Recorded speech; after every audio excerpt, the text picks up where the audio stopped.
2024 para nós, né, tá sendo um ano diferente, sabe? Você tem que investir um pouco mais de tempo para observar, sabe, a nossa vida, a sua vida, da sequência, investir naquilo que nós estamos entendendo, o que está nos fazendo prosperar, o que está nos mantendo no caminho de Deus e removendo da nossa vida, retirando, sabe, aquilo que tem sido tóxico, nocivo, aquilo que tem destruído a nossa casa, a nossa família, as nossas finanças, a nossa saúde, mas aquilo que precede uma transformação é a percepção, tá? Dificilmente alguém vai mudar se essa pessoa não for capaz de investir um pouco de tempo. Para quê? Para entender o que está acontecendo. Eu quero conversar com você aqui agora, tá? E a gente vai falar sobre quando rever é a única opção. Chega um momento da sua vida que você não tem ânimo, né? As coisas se afunilam de uma tal forma, meu amigo, que você, sabe, queira ou não queira, você vai precisar rever. Você vai precisar rever seu modelo de casamento, né? Você vai precisar rever o seu modelo de administração financeira, familiar. Você vai ter que rever também a sua postura e posicionamento profissional. Tá entendendo? Você às vezes vai ter que rever um ambiente religioso cujo qual você está inserido. Às vezes, meu amigo, é a grande história do patinho feio, sabe?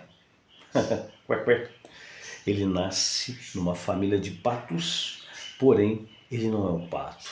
Ele é um cisne.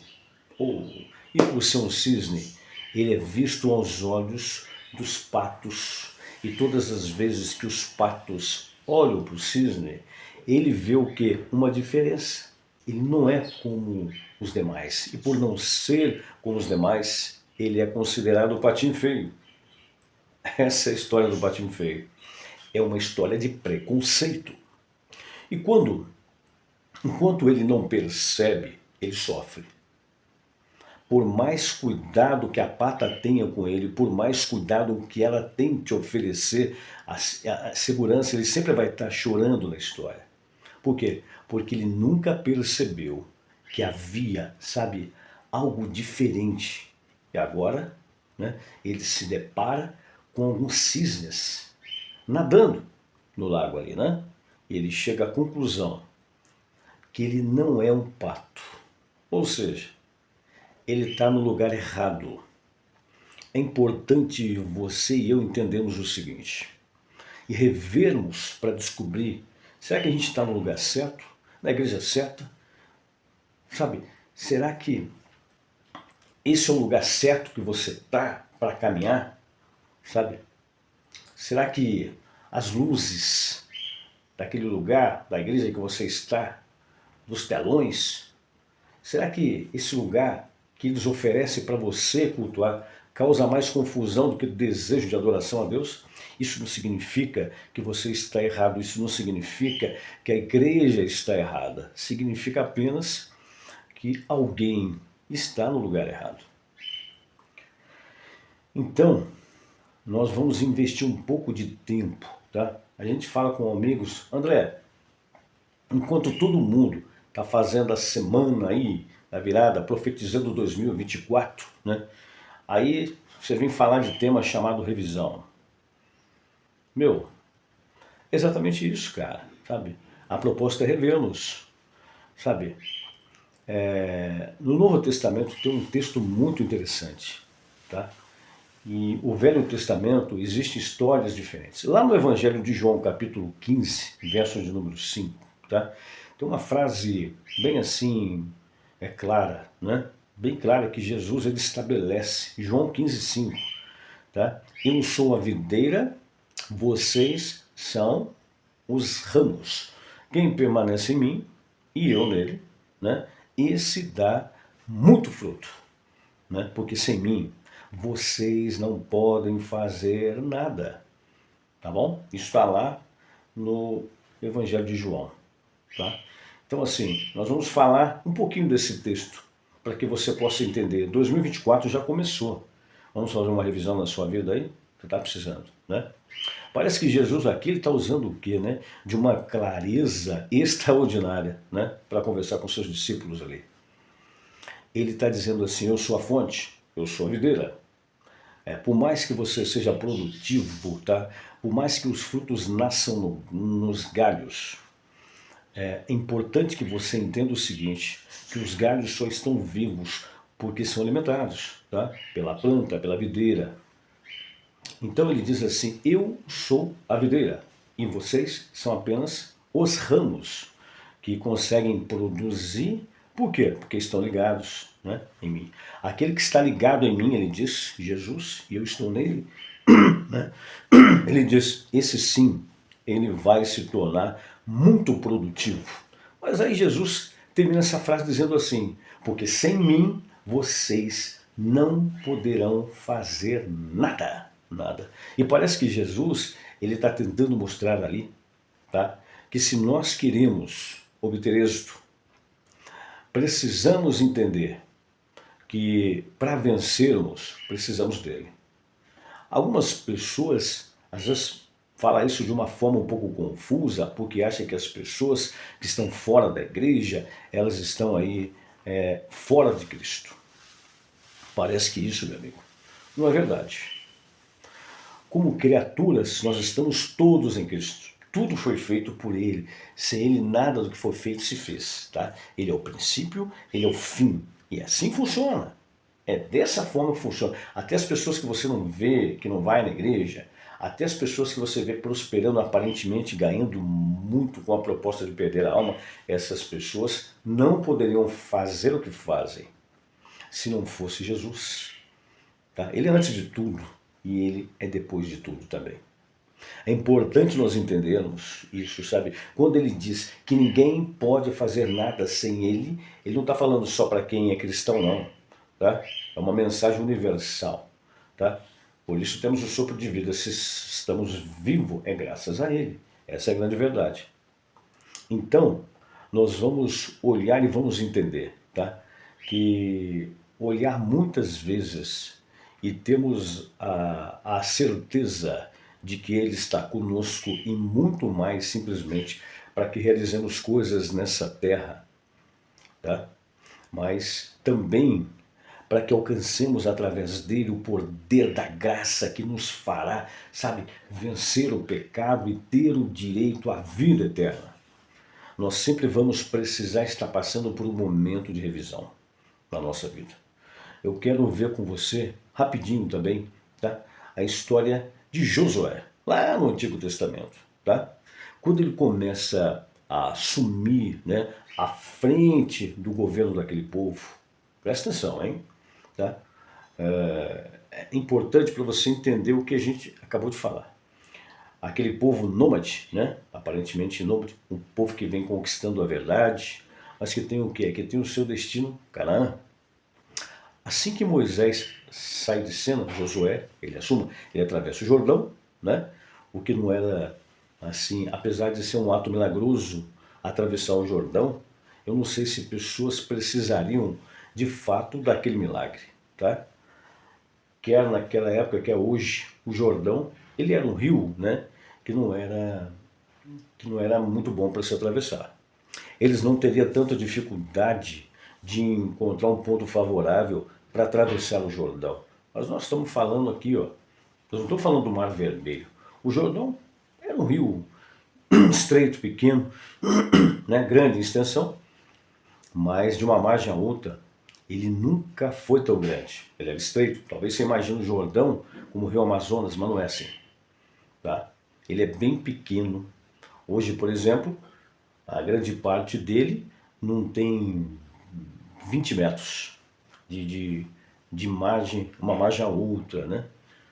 E a água lá, ela está parada praticamente, né? É só isso que hoje é o Rio Jordão, tá? Por quê? Porque Deus está querendo mostrar ao povo que ele é com Josué. Josué está afirmando o seu ministério. É só isso. Primeiro grande obstáculo de verdade é Jericó, né? Que é um ambiente onde aquele povo, ele não está muito seguro do que vai obter a vitória. Por quê? Porque eles não têm mais o grande estadista que era Moisés. Agora Josué, ele está o quê? Ele está à frente, de forma milagrosa, na verdade, né? Os muros caem e Josué consegue a vitória. Tá entendendo? Criando o quê? Criando três forças poderosíssimas, a força da fé, a força da obediência e a força do combate. Olha só. Jericó é vencida, suas muralhas caem. Eles obtêm êxito sobre uma cidade poderosíssima. Primeiro por quê? Porque eles estão firmando, sabe? Eles estão firmados, estão obedientes numa estratégia louca de oferecer ao inimigo voltas e depois retornar ao ponto inicial. E finalmente agora, depois que as muralhas de Jericó caíram, os homens entraram e tiveram que lutar, provavelmente com a maioria, né? O povo ainda atônito, né? Meio sem noção do que tinha acontecido, as muralhas ruíram, né? Boa parte dos soldados devia estar lá e quem não estava, estava à margem, muitos estão feridos. E foi uma batalha extraordinária, tá? Extraordinária, para uma cidade que parecia o quê? Intransponível. Mas vamos esperar um pouquinho, porque depois de Jericó, tá, que parece intransponível, vem uma minúscula cidade que parece insignificante, né? Enquanto eles pensam que não podem vencer Jericó, eles pensam também que a cidade de Ai vai ser moleza. Vai ser fácil.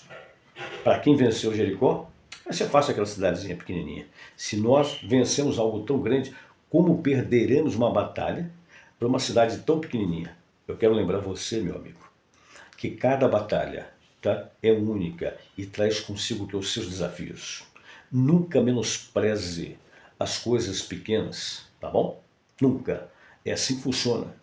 Desprezar coisas aparentemente insignificantes pode ser rejeitar poderes extraordinários. Nós vemos isso, né, na casa do poderoso comandante do exército da Síria, Naamã, onde uma insignificante garotinha, uma mera escrava, o importante não é quem ela era, mas o que ela carregava, o que ela trazia consigo. Sabe, aquela embalagem tão pequenininha e tão inapropriada trazia consigo um poder do exército inteiro da Síria que não era capaz de resolver, né? Através do comandante. Cada batalha traz contigo as suas peculiaridades, as suas particularidades. E é isso, sabe? Na verdade, na batalha não importa, segundo o texto que lemos, o tamanho do inimigo. O importante é que só teremos êxito se Deus estiver conosco. Porque se Deus for por nós, quem será contra nós, né? Não é verdade?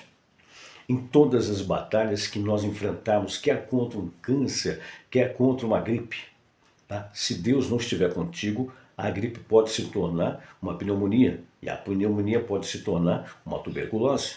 E você pode morrer por algo que começou de forma insignificante, mas você pode ter câncer se você lutar, né, com Deus, o Deus que você serve, que servimos, ele pode curar o teu câncer. Então não é o tamanho do inimigo, é a presença do aliado, tá entendendo? É isso que você tem que entender. Josué não sabe disso, ele está à frente, é só o início da caminhada de Josué. Ele é um herói, né? Vencer uma batalha importantíssima, né? Jericó era considerada uma cidade intransponível, cara, com as suas muralhas. Para o material bélico na época não tinha nada que poderia derrubar aquelas muralhas, vamos dizer assim. Olha só, agora, tá? Eles vão lutar contra Ai.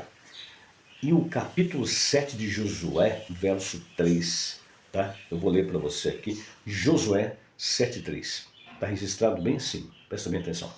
E voltaram a Josué e disseram, não é necessário que vá todo o povo, né? Basta uns 2 ou 3 mil homens para atacar a cidade de Ai. Não fadigue ali todo o povo, Josué, porque são poucos os inimigos. Olha bem, eles estão olhando o quê?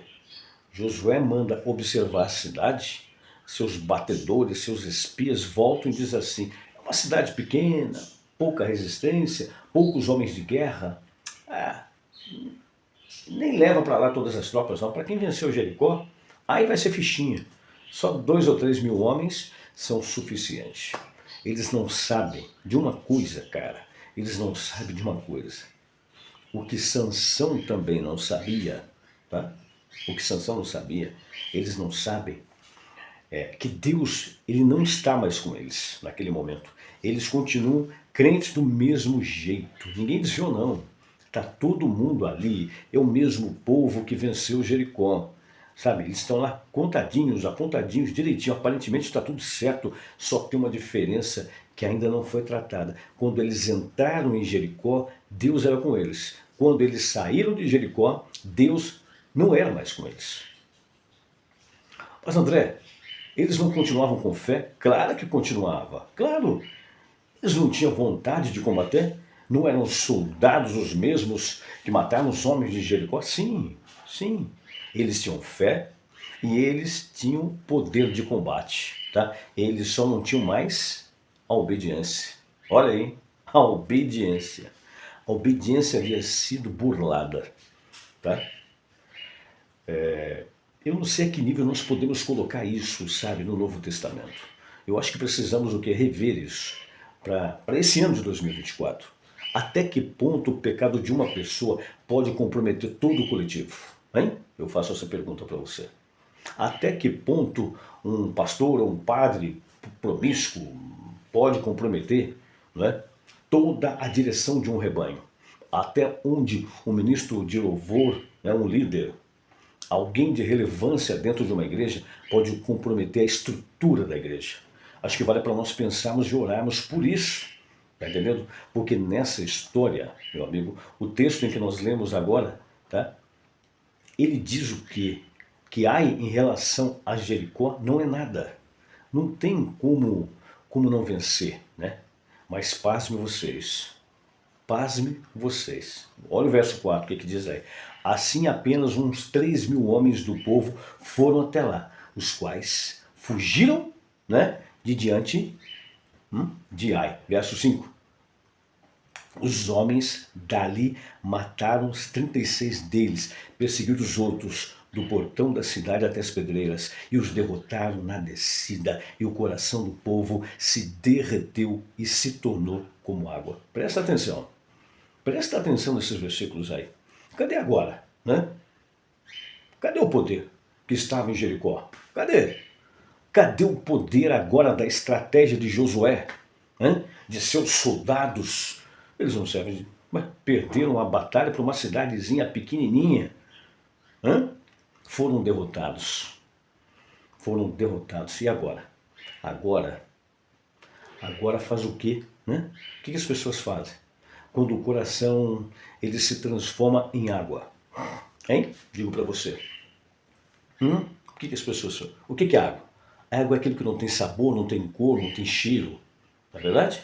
O que acontece quando a derrota bate na sua porta, quando a humilhação, tá? Quando a humilhação, o que acontece quando a vergonha? Você já parou para pensar nisso? Hein? Josué agora está nessa situação, tá entendendo? Acaba de vencer uma cidade grande, Jericó, e perde uma batalha pequena, uma cidadezinha pequenininha, sabe? E o povo de lá não é o povo daqui não, tá? O povo daqui tolera tudo, o povo daqui engole tudo, o povo daqui aceita tudo, né? Aqui colocam quem quer, do jeito que quer, na hora que quer, no poder, faz o que quer, que tá tudo bem. Esse povo não, aquele povo não. Se Josué perde mais uma batalha, quando ele assume o governo, sabe o que dizem dele? Nós vamos ficar de olho em você, Josué, porque se nós olharmos para você e descobrir que Deus é com você, como foi com Moisés, nós vamos te seguir, tá? E nós vamos enfrentar tudo. E nós vamos matar quem não seguir você. Tá entendendo? Quer dizer, se ele tentasse governar o povo, sabe? Porque aquele povo não engole o que a gente engole aqui não. Tá entendendo? Aquele povo não era brincadeira não. É um povo de Deus. Não sei se nós somos ou não, mas vale a gente fazer uma revisão na nossa vida. Se a gente está aceitando, está tudo certo. Então para e pensa. Só que quem está à frente é Josué, meu. Sabe, o que está em jogo é a vida dele. Então, ele só tem o quê? Uma opção: rever. Fazer uma revisão. Está na hora de Josué parar, né? E fazer uma revisão. Ele precisa o quê? Ele precisa dar uma paradinha e olhar. O Jordão foi legal, né? Jericó também foi espetacular, mas eu tenho um problema com Ai, a cidadezinha pequenininha. E por quê? Né? Deus não é homem para que minta, nem filho do homem para que se arrependa, meu. O problema não está em Deus. Você pode ter certeza disso. O problema não estava em Deus.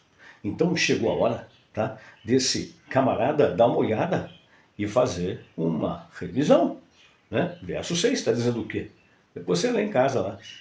Ó, então Josué rasgou a sua roupa, se prostrou seu corpo em terra diante da arca do Senhor até a tarde, ele e os anciãos, né, de Israel. E puseram pó sobre a cabeça, e Josué disse assim: Ah, Senhor Deus, o que fizeste deste povo passar o Jordão? Por que fizeste passar o Jordão e nos entregar à mão dos amorreus para sermos destruídos? Antes estivéssemos nos contentado em ficar do outro lado do Jordão. Olha o diálogo dele com Deus. Senhor, que direi? Né? Israel virou as costas diante dos seus inimigos. Né?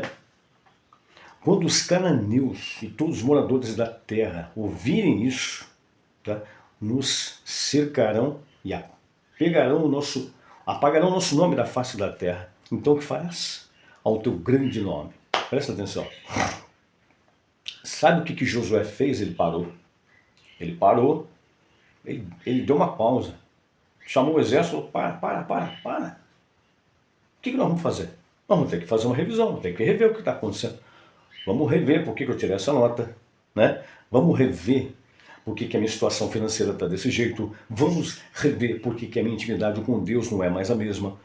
Vamos rever por que eu estou endividado. Vamos rever porque eu não tenho mais intimidade sexual com a minha esposa ou com meu irmão. Vamos rever por que o nosso filho está se comportando desse jeito. Vamos rever por que as pessoas estão abusando nos tratos para comigo. Vamos rever, vamos dar uma paradinha. É isso que ele está dizendo. Ei, os anciãos, vão para a arca, porque lá a presença de Deus está lá. Vão para diante da arca e vão para lá e vamos conversar com Deus. E vamos falar com Deus. Olha, Senhor, não dá. Nós já atravessamos de lá para cá, terra de cananeus, né? E agora a gente perde uma batalha para uma cidadezinha pequena. Sabe o que vai acontecer? Uma coalizão entre os nossos inimigos. Eles vão vir aqui para nos derrotar. Ninguém tem coragem de nos enfrentar porque nós estamos aí vencendo todo mundo e ninguém quer lutar por vencer, cara. Sabe? Ninguém. Então, assim, é isso que ele está fazendo. E quando ele faz isso, aí então, o verso 12, tá?